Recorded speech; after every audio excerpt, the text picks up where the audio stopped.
Good day, everyone. My name is Apple Bata, and together with me is Milu Mampili, and we will be discussing about the Chapter 3 School as a Vehicle for Social Mobility. So, Chapter 3 School as a Vehicle for Societal Mobility.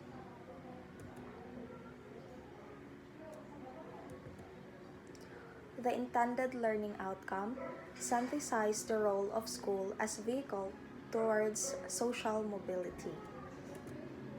So everyone in the academe is challenged to equip themselves with the 21st century skills. If lasting and meaningful change is to be achieved, if this is achieved, those skills will contribute in the holistic development of the learners. The learners are the beneficiaries of any change that will be introduced and implemented. It is in this context that confronting the risks that any school will experience must be dealt with objectivity. So, this statement it addresses the importance of educators in the academic community adapting and equipping themselves with the skills um, necessary for the 21st century. It also emphasizes that achieving lasting and meaningful change in education requires um, us educators to develop these skills. Furthermore, it highlights that these skills will not only benefit educators but also contribute to the holistic development of the learners. So it also underscores the importance of educators in the academic community, adapting to the demands of the 21st century and actively contributing to the holistic development of the learners.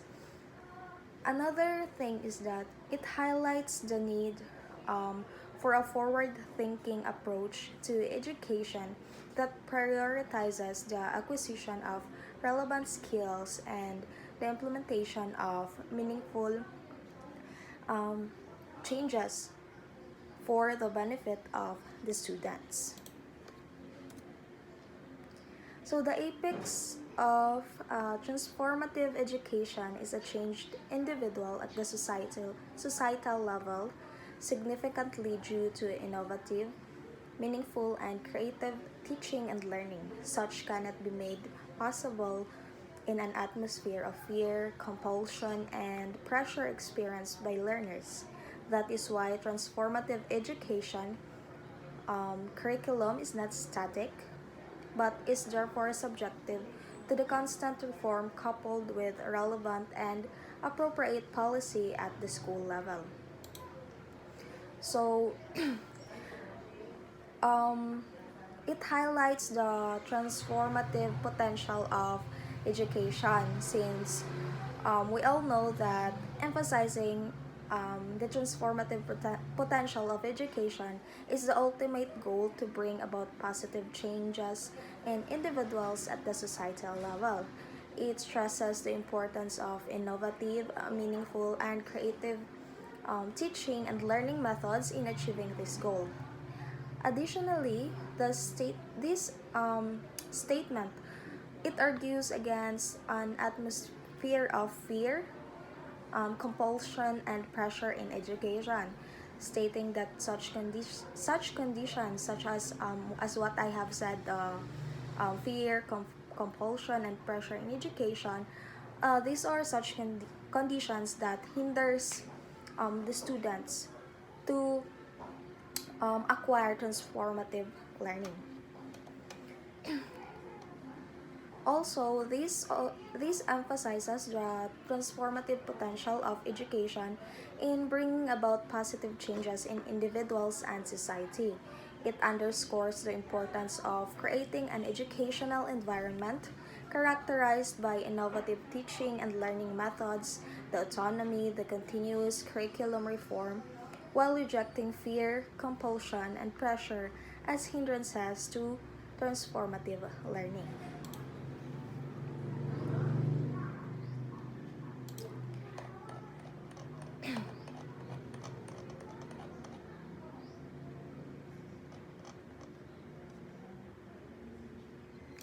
Now we have the four essentials for a transformative education. So number one, um, must be anchored in the country's educational goals. So one will never get lost if Article number 14, Education, Science and Technology, Arts, Culture and Sports from the 1987 Constitution will be subscribed to by every administrator and teachers. It mirrors our commitment as a nation in our conviction, the collaboration between the state and the people in elevating the plight of our people via education. So it clearly defines that every administrator and teacher adhered to the principles outlined in Article number 14 of the 1987 Constitution. Individuals and society as a whole would not face challenges or setbacks in their development. This also strongly implies that subscribing to the provisions of this constitutional article is crucial for providing clear guidance and direction in various aspects of national life. So, um, this statement also emphasizes that the significance of Article number 14 of the 1987 Constitution, and yes, this suggests that adherence to its principles by administrators and teachers is essential for guiding national development and addressing societal challenges through education and other related domains. And clearly, it also reflects a commitment to collaboration between the state and the people to achieve common goals and improve the well-being of the population. So, in number two, it must be functional. Every learning experience provided to the students inside and out the classroom must be relevant and meaningful. How can this be realized?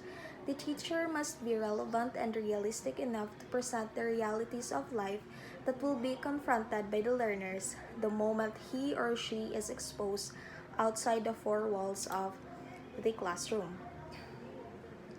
Now, this statement it highlights the importance of ensuring that every learning experience, both within or outside the classroom, either um, with the teacher or the student, is relevant and meaningful to students. So it suggests that education should not only focus on theoretical concepts but also on real life applications that students will encounter beyond the confines of the classroom. Now, as for me, by implementing these strategies, educators like us can ensure that every learning experience provided to students is relevant and meaningful for as we all know that preparing them for success both inside and outside the classroom is really important, really rather. Now let's move on to number 3, must settle for quality. So the name of the game here is excellence. The teacher himself or herself must be the epitome of setting the tone for excellence, so much that he or she exposes the students to work activities that will challenge their creativity and resourcefulness rather. In doing so, the learners themselves will go beyond their mediocrity and aspire to go out of the box. Now, um, the importance of excellence here is the main highlight in this statement, because the importance of excellence in education um, can mold the role of a teacher in daily classroom setting. It also sets a standard of excellence for the students. I think it suggests that the teacher should embody excellence themselves within themselves and create learning experiences that challenge students to surpass mediocrity and think innovatively. It also highlights the critical role of teachers in fostering a culture of excellence in education. As I have experienced or as I have noticed, by setting high standards for the teachers, for themselves, and their students, and by improving challenging and what do you call this innovative learning experience, teachers can inspire students to strive for excellence, think creatively, and surpass mediocrity in their academic pursuits and beyond. And number four, it must build upon the identity of the learner as a unique individual. So, do you think that transformation is possible to learners denied of affirmation from his or her family and community? Despite some limitations, the learners must be encouraged to go on against all odds and find themselves in the ranks of the successful. Now, this reflects on the potential for transformation in learners who may face challenges such as lack of affirmation from their family and community, since we all know that not every students um, are guided by their parents or their guardian. So it acknowledges the difficulties such as the learners may encounter, but emphasizes the importance of perseverance and self-empowerment in overcoming these obstacles. Now, because of this, the students may gain encouragements against all odds, transformation despite lack of affirmation, and also finding success despite limitations. Now, I believe that this number four must build upon the identity of the learner as a unique individual. Um, it underscores the belief in the transformative potential of learners, even in the face of challenges such as lack of affirmation, as I have mentioned earlier, from their family and community. It also emphasizes the importance of encouragement, either as a teacher or as a parent or as a friend or just simply as an individual. The the perseverance and self-empowerment in overcoming obstacles and achieving success by students um, is very important. So I will be giving now the floor to Milo Mapili, for he will be the next reporter. Thank you.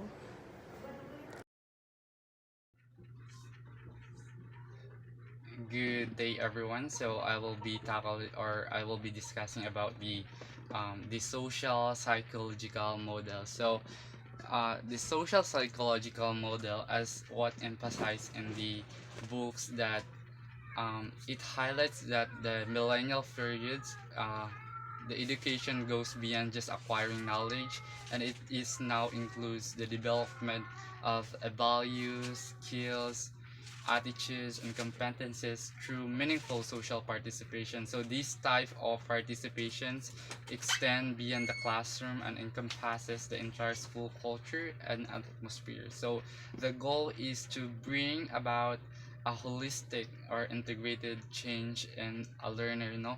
For example, in a school that embrace this approach, students are not only focused on the academic knowledge but also actively participate in a various extracurricular activities and community service or community projects, such as um, organizing recycling programs or participating in a tree planting activity. So through this experience, student will be able to develop a value like skills and problem solving, and also acquiring the practical competencies such as problem solving, communication, and collaboration. So the school and the culture and atmosphere encourage and support this type of social participation fostering well-rounded education that goes beyond the knowledge and acquisition. So this would be the patterns or the models of the social psychological models, no? From school to social participation and holistic and integrated. So let's move on to the next topic, which is the student subculture.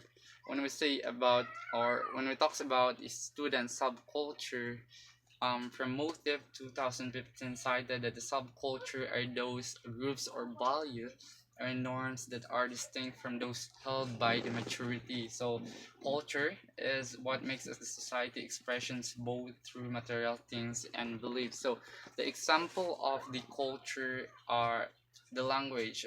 If we say about the language, that is part of a culture, which is we are from the way we da, from the our dialects, and also how we will spoken or how we will communicate for other peoples.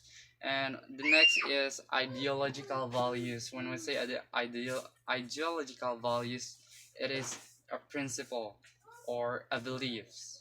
And the next one is the gender rules. When we say a gender rules, it is how you identify yourself, or for example, as a male you should, or as a man you should wear a, I mean like a polo or something like that a man should wear. And then, well, if you are a woman, then you should expected to wear a dress, or any any crop tops or whatsoever. No. So next is social conventions, and then religions or artistic expressions. No. So in addition of for that, Mangilnan 2015 cited that there is no need to reshape their curriculum so that it can be culturally responsive to the background of student. Hence, the school must see to it that students adopt the culture not so distant from their heritage, so that as they practice it, their roots will still be evident until the culture they acquired from the schools becomes a habit, or such habit must be able or capable of helping them to be transformed or a productive citizens. No, as what Mangilnan stated that as a teacher, um, I mean, as a teacher, you need to. It is important for school to reshape or redesign the curriculum to be culturally responsive to the student backgrounds by incorporating elements student heritage into a curriculum. So the aim is to ensure that the student maintain a connections of their roots while also acquiring a new cultural practices from the school. So these integrations of culture should become a habit of a student, ultimately helping them become a transform or productive citizens of this world. So the next is the development of normative systems of school. So his 2014 cited that every school has a culture that distinguishes it from others. As universal recognized as a culture is that informal code of behavior that dictates how things really happens around her versus how should happen. It is this informal or normative culture that ultimately defines how effective administrators and faculty will be addressing the bullying and other related issues. So according to his 2014, that the statement suggests that every school has its unique culture, which is informal code of behavior that defines how actually happens in that school. And this culture things actually happens in I mean this culture plays a crucial role in determining how effectively administrators and the teachers can address the issues like bullying or any kinds of discrimination or student behavior. Okay. And then it also stated there that as a teacher, they may be some issue that are beyond control, but there are also situations within a school that you can influence. So this is the reality that every teacher must face. Traditionally, teachers are trained to focus on teaching rather than dealing with the behavior. However, it's important for the school to provide a teacher with the frameworks of activities that address negative student behavior in caring and supportive manner. So by doing so, the teachers can bring about the positive and meaningful changes in both academic and behavioral performance. So um, for example, let's say a school has a culture or respect respect and inclusivity, so the teachers and students are encouraged to treat each others with kindness and empathy. In this environment, if a student display disrupted behavior in the classroom, the teachers can address it by implementing restorative practice or having a one-on-one conversations with your student to understand the underlying issues. So by using our frameworks provided by the school that promotes a caring and supportive approach, the teacher can work towards improving the student behavior and creating a positive and productive classroom environment. So here are some aspects or key aspect of the development of the normative systems in schools. So the first is establishing clear expectations. So school should or needs to establish a clear expectations for behavior both inside and outside the classroom. So this includes rules regarding respect, responsibility, honesty, and cooperations. With this, clear expectations help um, create a safe and inclusive environment where everyone's know what is expected of them. The next is teaching and modeling positive behavior. So it is important for school to explicit teach and model positive behavior. This can be done through character education programs, social emotional learning, and initiatives and classroom discussion. So the teachers and the staff plays a crucial roles in modeling the behavior they are expect from student, serving a positive role model. The next is the consistent inform enforcement of rules. No, consistent is the key when it comes to for enforcing the rules and expectations of the normative system. So school should have a fair and consistent disciplinary process that is applied to all students. So these help create a sense of fairness and accountabilities among the students and ensure that everyone is treated equally or being treated in equal. Next is um, encourage student involvement. So the student should be actively involved in the development or and implementations of the normative system. This can be done through the student councils, peer meditation programs, or lead initiatives. So when the students have a voice in shaping the rules or expectation, they are more likely to take ownership of their behaviors and adhere of their norms. And then lastly, we have the continuous evaluations and improvement.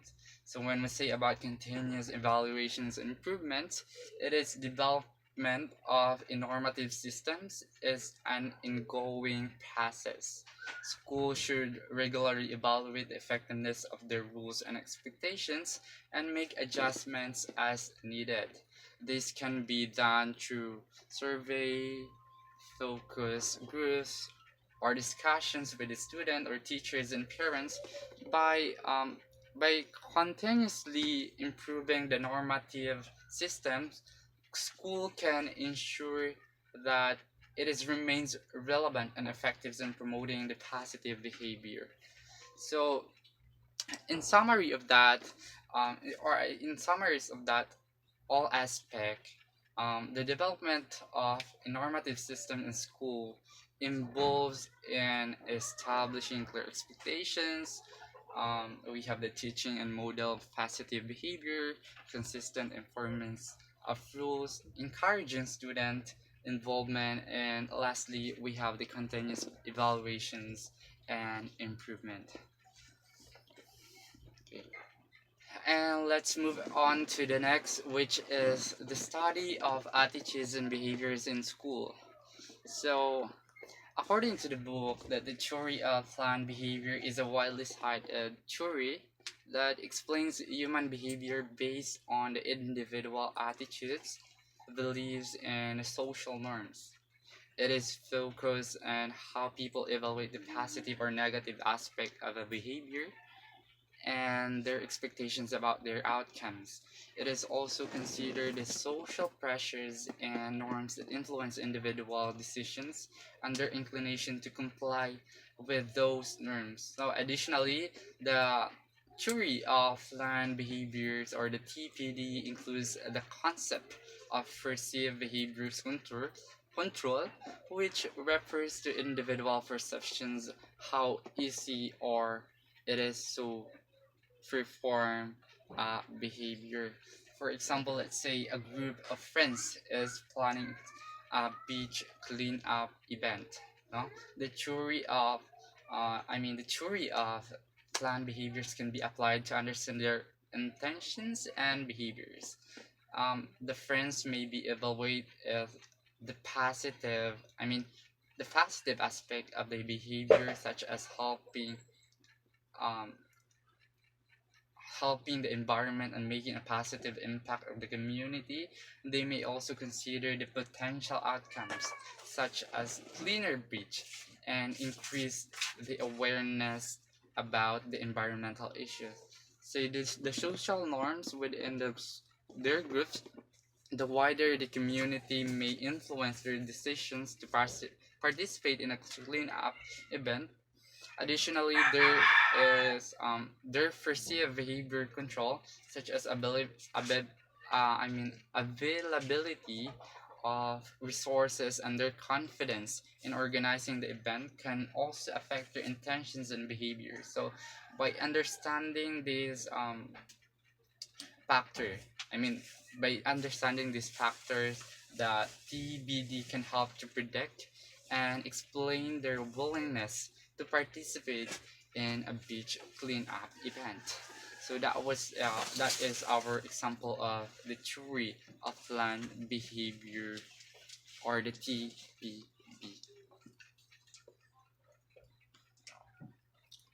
So let's proceed to the last one, which is the student motivation.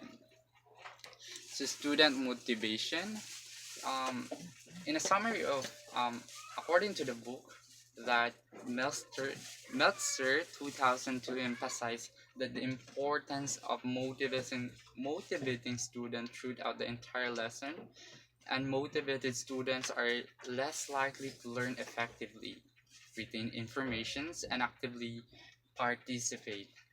Lack of motivations can lead to disrupted behavior. Student may become unmotivated due to loss of interest, perceived irrelevance of lessons, or unengaging teaching methods. It's crucial to identify and address the reasons behind the student motivation issues. However, motivated students are more excited to learn, actively participate, and create an enjoyable and collaborative environment. So, for example, no, so imagine a high school English class where teachers want to motivate their student to read a classic novel. So the teacher can create a motivating environment by connecting the novel's themes to a real life situations that the student incorporating with the interactive discussion, and providing a choice in related assignment. Additionally, the teacher can highlight the relevance of the novels to the student's life and future academics or a career pursue. So uh, by making the learning experience engaging, relevant, and meaningful, the teacher can inspire students to become motivated readers and active participants in the classroom. So that would be all. Thank you.